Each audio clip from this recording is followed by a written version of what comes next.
Nine TV news కు స్వాగతం. నేటి వార్తలు.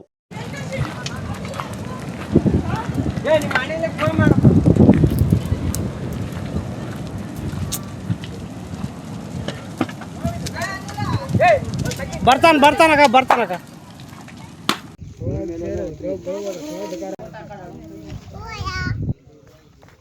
ಹಾಳಿ ಪಾಡತ್ತಿಂದೆ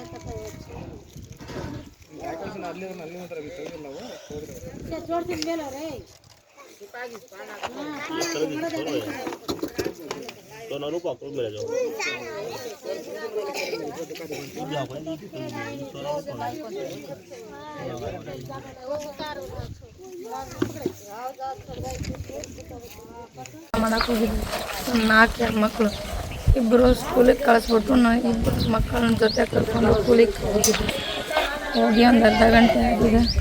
ನಮ್ಮ ಪಕ್ಕದ ಮನೆಯವರು ಫೋನ್ ಮಾಡಿಬಿಟ್ಟು ಗುಡಿಸಲ ಬೆಂಕಿ ಆಗಿದೆ ಅಂತ ಹೇಳಿದ ಕೂಡಲೇ ನಾನು ನಮ್ಮ ತಮ್ಮ ಬಂದು ನೋಡೋ ಒಳಗೆ ಎಲ್ಲ ಸುಟ್ಟಿ ಎಲ್ಲ ಕರ್ಕಲಾಗಿತ್ತು. ಏನೇನಿಲ್ಲ, ಮೈ ಮೇಲೆ ಬಟ್ಟೆ ಒಂದು ಬಿಟ್ಟೆ ನಮ್ಮ ಬಂಗಾರ, ಬೆಳ್ಳಿ, ಮಕ್ಕಳದ ಡಾಕ್ಯುಮೆಂಟ್ಸು, ನಮ್ಮದು ಡಾಕ್ಯುಮೆಂಟ್ಸು ಎಲ್ಲ ಹೊಲ ಮನೆ ಪತ್ರಗಳು ಎಲ್ಲ ಸುಟ್ಟೋಗಿದ್ದಾವೆ ಸರ್. ನಮ್ಮ ಜೋಪಡಿ ಸುಟ್ಟೋಗಿದೆ. ಈಗ ಗ್ರಾಮ ಪಂಚಾಯತರಿಗೆ ಮತ್ತು ವಿಲೇಜ್ ಕೌಂಟ್ರಿಗೆ ಎಲ್ಲರಿಗೆ ಹೇಳ್ತಾ ಇದ್ದೀವಿ, ಯಾರೂ ಬಂದು ನೋಡ್ತಾ ಇಲ್ಲ ಸರ್. ನಿನ್ನೆನೇ ಆಗಿದೆ ಸರ್. ನಿನ್ನೆಯಿಂದ ಇವತ್ತುವರೆಗೆ ಯಾರೂ ಒಬ್ಬರು ಬಂದು ನೋಡ್ತಾ ಇಲ್ಲ. ಮಕ್ಕಳು ಮರಿ ಎಲ್ಲ ಉಪವಾಸನೇ ಇದ್ದಾರೆ ಸರ್. ಊಟ ಮಾಡೋಕೆ ಏನಿಲ್ಲ. 4 ಮಕ್ಕಳು ಇದ್ದಾವೆ ಸರ್. ಮಕ್ಕೊಳಕ್ಕೆ ಚಾಪಿ ಇಲ್ಲ, ಒಂದು ಏನೂ ಇಲ್ಲ. ಯಾರೂ ಬಂದು ವಿಚಾರಿಸ್ತಾ ಇಲ್ಲ ಸರ್. ಇವರು ಗ್ರಾಮ ಪಂಚಾಯತಿಯವರು ಏನು ಹೇಳ್ತಿದ್ದಾರೆ?